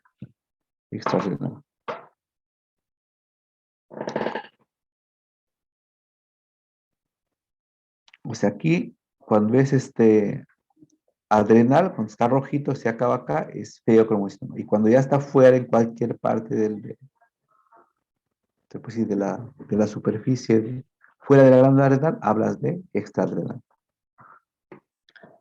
De etiología, puede ser genética, como ya les dije, se ve bastante a lo que se llama la neoplasia endocrina múltiple, tanto en el 2A como en el 2B, se ve frecuente la neurofibromatosis también, ¿no? Se ve frecuente. Obviamente la fisiopatología pues, de la elevación de la presión arterial, de los bochornos, de las heces, se debe a la liberación, obviamente, de lo que son las catecolaminas. La respuesta al receptor de catecolaminas, ¿no? Entonces ya puede ser produce vasoconstricción a nivel alfa, ¿no? ¿Qué produce ¿no? No produce vasoconstricción, no produce mal, ¿no? Pues a nivel alfa 1, vasoconstricción, que es tanto la epinefrina como la norepinefrina. ¿no? Vasoconstricción, relajación del músculo, dilatación pupilar, ¿no? Y a nivel de alfa 2 vasoconstricción, ¿no? Disminuye la liberación de noradrenalina, nos disminuye la secreción de insulina, nos aumenta la agregación plaquetaria, alfa 2, ¿no? Y a nivel beta 1 también es igual, ¿no? Y en estos pacientes, miren, el paciente con o sea, cuando el paciente libera sus catecolaminas, o sea, tiene sus efectos tanto a nivel alfa 1, alfa 2, beta 1, beta 2, beta 3, ¿no? Y obviamente, pues si es a nivel beta que nos produce, ¿no? A estimulación cardíaca, ¿no? O sea, aumenta también la lipólisis, aumenta la secreción de renina, ¿no? A nivel beta 2 nos produce vasodilatación, broncodilatación, aumenta la captación de glucosa. Y a nivel beta 3 nos aumenta la lipólisis, ¿no? Y aumenta la producción a veces de calor, ¿no? Por tejido adiposo pardo, ¿no? Tejido adiposo pardo aumenta la producción de calor y obviamente en estos pacientes van a tener pues las palpitaciones, los bochornos, ¿no? La sensación de calor que tiene, ¿no? Y entonces aquí obviamente de esta fisiopatología vemos toda la clínica que nos va a producir, pues, ¿no? O sea, a nivel alfa 1, ¿no? Pues, se aumenta la producción de catecolaminas, ¿no? Nos produce vasoconstricción, ¿no? A nivel cerebral, a nivel de venas, vasoconstricción también, aumenta el retorno venoso, pues aumenta la presión del ojo, pues midriasis, ¿no? A nivel de útero, contracciones, a nivel de varón, a nivel alfa 1 y ejaculación. Y a nivel de alfa 2, ¿no? Inhibe la secreción de insulina, disminuye la, la motilidad, ¿no? Inhibe la secreción de jugos digestivos. A nivel de beta 1 nos produce taquicardia, ¿no? El cronotropismo y el inotropismo positivo. Y a nivel beta 2, vasodilatación, broncodilatación, aumenta la gluconeogénesis, ¿no? Entonces, cuando tenemos un paciente con feocromocitoma, o sea, la sintomatología se da porque, o sea, aumentan las catecolaminas y las catecolaminas actúan en los diferentes, donde hay receptor de catecolaminas, ¿no? Receptores alfa 1, alfa 2, beta 1, beta 2. Y el efecto de las catecolaminas sobre el receptor nos va a dar los diferentes efectos que tiene, ¿no? Así es posible a nivel de corazón, nos produce taquicardia, ¿no? Si es a nivel hepático, nos produce la gluconeogénesis, nos aumenta la glucosa, ¿no? Si nos aumenta la glucogenólisis, nos aumenta la gluconeogénesis. Y esto es lo que estamos viendo, el efecto de las catecolaminas en los diferentes órganos. El corazón nos aumenta la frecuencia cardíaca, aumenta la contractilidad, a nivel de venas produce venoconstricción, aumenta el retorno venoso, ¿no? A nivel renal, aumenta la absorción de sodio, la renina, aumenta lo que es también la aldosterona, ¿no? A nivel de arteriolas, vasoconstricción, y todo esto obviamente te va a aumentar la resistencia periférica y nos va a producir un aumento de la presión arterial. Entonces, ¿por qué se aumenta la presión arterial en el feocromocitoma? Por todo este mecanismo que hemos visto, pues, ¿no? Todo este mecanismo a nivel de arteriolas, de riñones, de venas, del corazón, nos produce un aumento de la presión arterial. Las manifestaciones, la triada clásica, eso acuérdense siempre, cefalea, palpitaciones y diaforesis.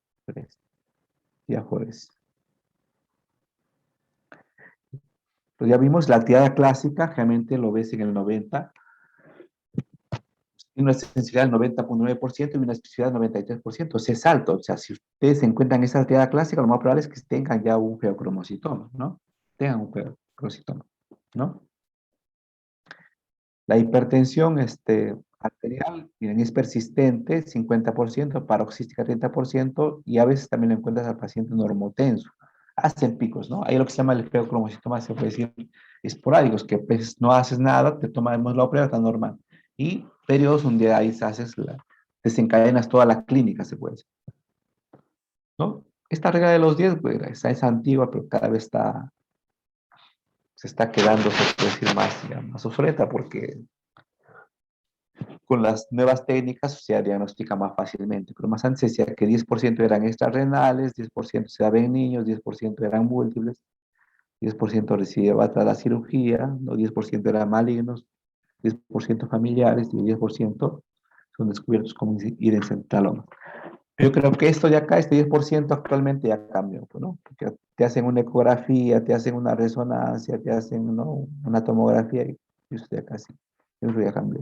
El último 10% ya no, creo que ya está fuera de lugar. Yo creo que la mayor parte inclusive ya sería que es por eso, ¿no? Y obviamente, como digo, no todo es cierto, ¿no? Y obviamente ya vimos los signos que nos producen, ¿no? Desde cefalea, palpitaciones, sudoración, ansiedad, náuseas, tenemos fatiga, disnea, ¿no? Dolor, intolerancia al calor, toda esta sintomatología que nos produce. Y los síntomas, obviamente, la hipertensión, que puede ser sostenida o paroxística, ¿no? La taquicardia, la palidez, la fiebre, ¿no? Los vómitos, la pérdida de peso, el fush y las convulsiones. Entonces, eso es normal, ¿no? Entonces, eso es normal, se puede decir, en un paciente que tiene, obviamente, estas características. ¿Qué nos puede complicar? Obviamente, si no damos un tratamiento adecuado a estos pacientes con hipertensión severa, nos lleva a una hipertrofia cardíaca, taquiarritmias, infarto del miocardio, necrosis de las extremidades.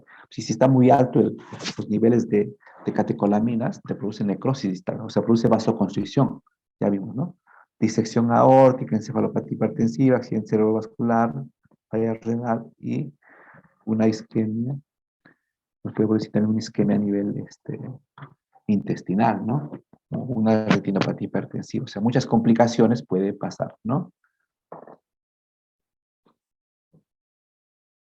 Cuando sospechar, ustedes piden una hipertensión resistente, igual que el hiperaldosteronismo, hace crisis adrenérgicas, el paciente le sube mucho la presión esporádicamente, hay una historia familiar, hay un síndrome genético, si el MEN, pues tenga el MEN 2A o 2B que le dijeron al paciente, pues puede que sí sea. El incidentaloma también es muy sospechoso de ser. Y si tenemos hipertensión en un paciente joven, ¿no? En un paciente joven también hay que sospechar de un feocromocitoma. El diagnóstico de laboratorio, generalmente lo que se recomienda es medir las metanefrinas, ¿no? Libres en el plasma o en, o en, o en orinas, se puede decir lo que tiene mayor sensibilidad, ¿no?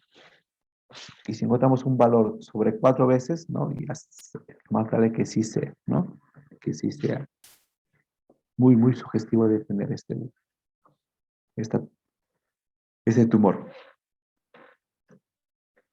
Miren, la sensibilidad a las metanefrinas libres, ¿no? En plasma es 99% y 89% específica, ¿no? Las catecolaminas obviamente bajan 84, 81. Pero las metanefrinas en orina también tienen una sensibilidad alta, ¿no? Aunque la especificidad es un poquito más baja. Pero las metanefrinas totales, miren, 77 y 93% también, ¿no? Un poquito frecuente se puede decir, ¿no?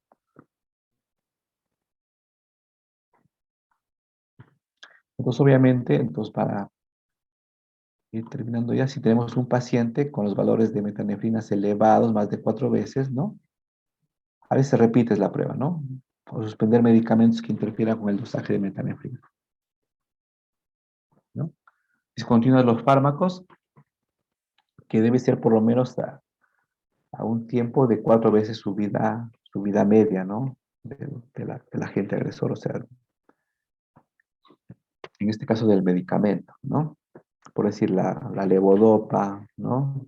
Una hora, entonces tiene que ser por lo menos 4 horas, ¿no? Pero si ven el labetalol, 6 a 8 horas, ¿no? Pero si la risperidona, 33, ¿no?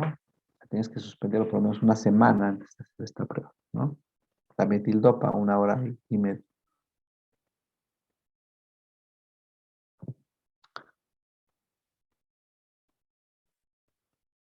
También eso se hace las pruebas, ¿no? Pues si la prueba de la clonidina también se hace, ¿no? Si desciende más del 40% los niveles de cortisol, sí, perdón, de catecolaminas, ¿no? De esta metanefrina, por dicho, ahí es menor a 40%, el paciente también tiene una alta sospecha de tener un feocromocitoma. Una vez que uno localiza, hace el diagnóstico ya hormonal de que el paciente tiene metanefrinas elevadas, y obviamente las metanefrinas elevadas solamente se elevan por tumores que producen catecolaminas, ¿no? Entonces uno piensa el feocromocitoma o un paraganglioma. Entonces ahí uno tiene que localizar el tumor. Entonces, ¿qué pedimos para localizar el tumor? Una tomografía, ¿no? Una tomografía en lugar de la resonancia como primera opción, ¿no? Obtendría imagen debido a la excelente resolución en lo que es tórax, abdomen y pelvis, ¿no? Entonces, se tomaría un ataque, ¿no? Tomografía con contraste, miren, 88-100% de sensibilidad, puede variar, ¿no? La tomografía es una de resolución, tomografía, pero al igual que la resonancia, tiene baja especificidad, ¿no? La especificidad no es tan alta, ¿no? Son sensibles, sí. Obviamente, y prefiere la resonancia para detectar lesiones metastásicas en niños, mujeres embarazadas, madres en periodo de lactancia, ¿no? Y mujeres con radiación asociada, ¿no? Entonces tienes que por si en este paciente, ¿no? Una tomografía, ven una masa suprarrenal, ¿no? Miren, aquí está el riñón, miren esta masa, ¿no? No, no sé, ¿no?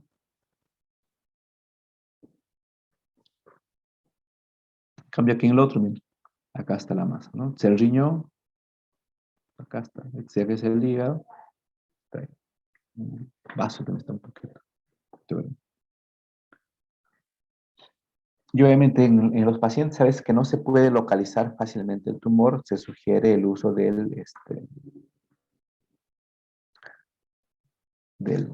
MIBG, ¿no? Que es la 123 yodo metayodo bencil guacil guanidina, ¿no? Porque es funcional, o sea, capta, ¿no? O sea, el parangioma captaría esta sustancia, ¿no? Y cuando tú lo haces, pues sí, un PET scan, ¿no? O sea, lo haces el PET scan, o sea, captarías ahí el- esta sustancia y localizarías el tumor, ¿no? La tomografía por emisión de positrones también está usando, pero es más caro, ¿no? Sin este paciente, ¿no? ¿No? Si a este paciente le dieron esta sustancia, el yodo, y de ahí le hacen ¿no? Un PET scan. Miren, hay captación, ¿no? Nos capta esto.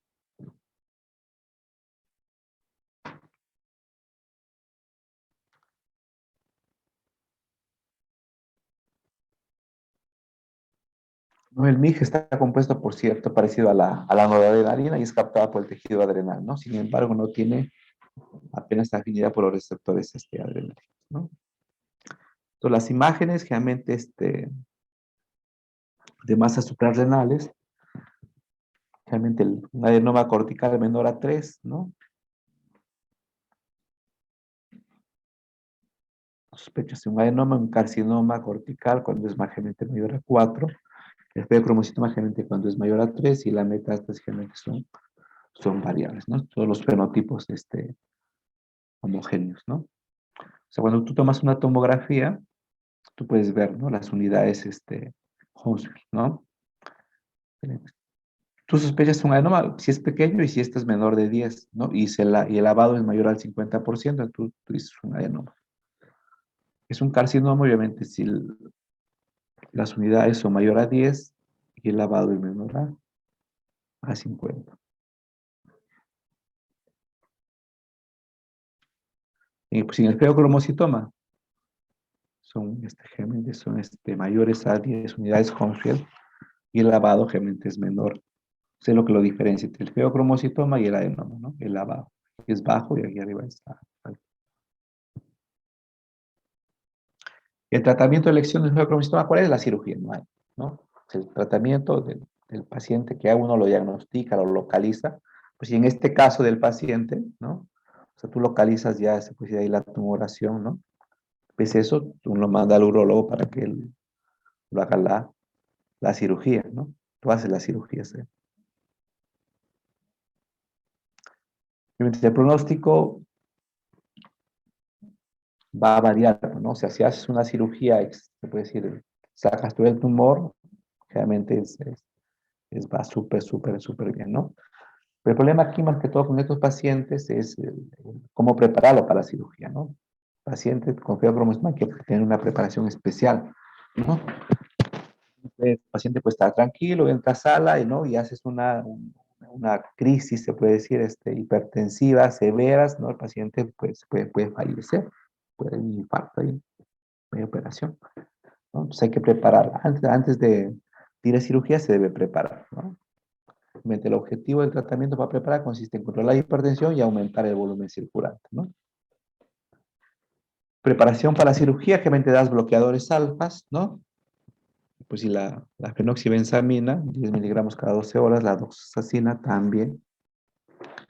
Generalmente se debe ir incrementando la dosis cada 2 a 3 días, ¿no? Y generalmente das 2 semanas de control, ¿no? La preparación quirúrgica durante periodos más largos tampoco se ha mostrado más eficaz, ¿no? O sea, ya se ha visto por estudios que tú haces un bloqueo de 2 semanas y es suficiente para que tú entres a una cirugía. Antes no también, ¿no? Ligeramente con bloqueo alfa, ¿no? Bloqueadores alfa. El bloqueo beta también puedes darlo para que disminuya a veces la frecuencia, pero siempre se debe dar bloqueo beta una vez haber dado el alfa, ¿no? Porque puede iniciar tratamiento bloqueador beta. Que a veces si el paciente presenta una arritmia, una taquicardia, ¿no? Y un bloqueador beta nunca debe utilizarse en ausencia de bloqueo alfa, ¿no? Porque puede exacerbar la vasoconstricción inducida por la adrenalina, induciendo un componente, o sea, vasodilatador, ¿no? Lo que puede dar lugar a aumento de la presión arterial, con aumento de la poscarga y posible aparición de disfunción miocárdica y un edema agudo pulmonar, ¿no? Entonces, como ya vimos, el de elección es la fenoxibenzamina, pero a veces no se consigue, pues aquí en Perú es bien difícil conseguir la fenoxibenzamina, ¿no? Que las 10 a 14 años. Entonces, a veces puedes dar otro, ¿no? Otro bloque, la laxosina, también se usa, ¿no? Es frecuente usarlo, por ejemplo, 10 a 14 días antes, ¿no? Y luego si no controla la presión, aumentas a nifedipina.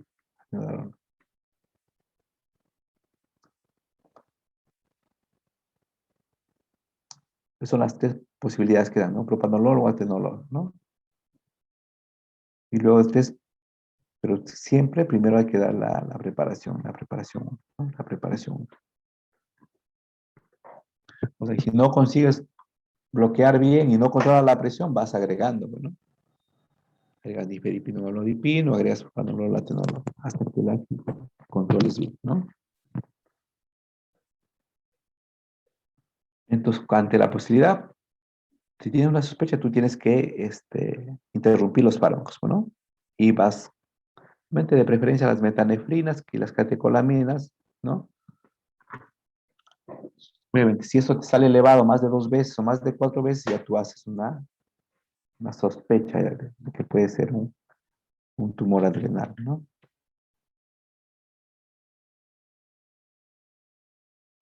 Entonces, miren, en estos pacientes, uno lo que hace es medir las metanefrinas, ¿no? Pues medir las metanefrinas, las catecolaminas, ¿no? En orina de 24 horas, obviamente si está normal, no hay sospecha. Pero si salen elevadas mayor a 2 veces, o algunos dicen mayor a 4 veces, ¿no?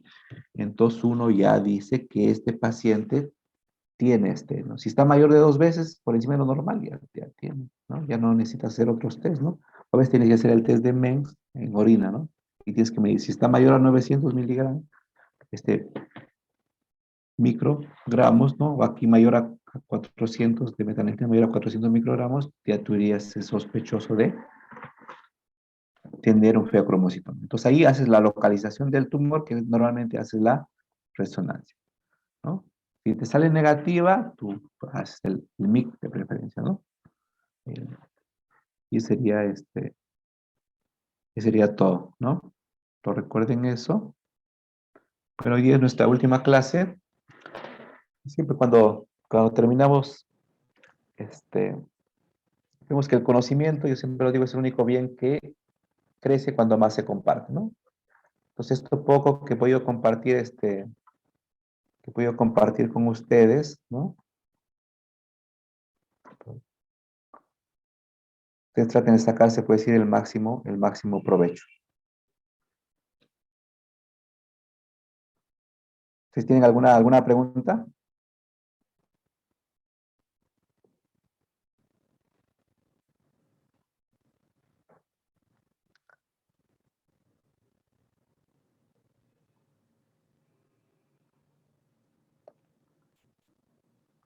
¿Tienen alguna pregunta, una pregunta sobre el tema o todo está claro?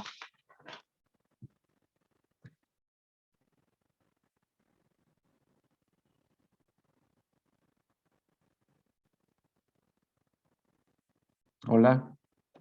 Qué bueno, pues, no he visto con ustedes esta parte también interesante, hiperparatiroidismo, hipoparatiroidismo también, ¿no?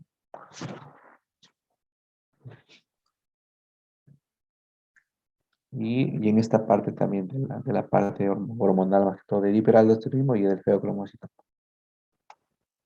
Debes venirle una o dos preguntas de cada tema mío, ¿no? Y la mayor parte va a ser casos, ¿ya?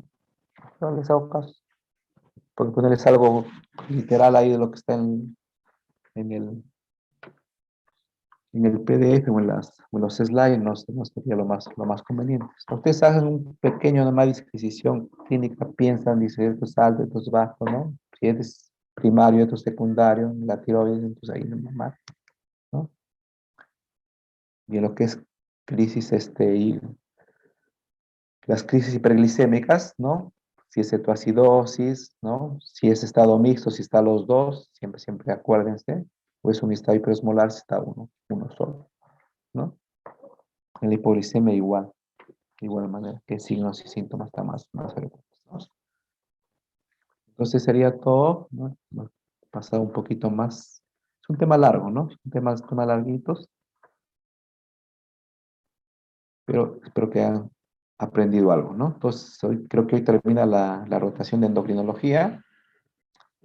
Pero yo les insisto a seguir estudiando y a ser los mejores profesionales, ¿no? Su futuro. Y muchos éxitos, ¿ya?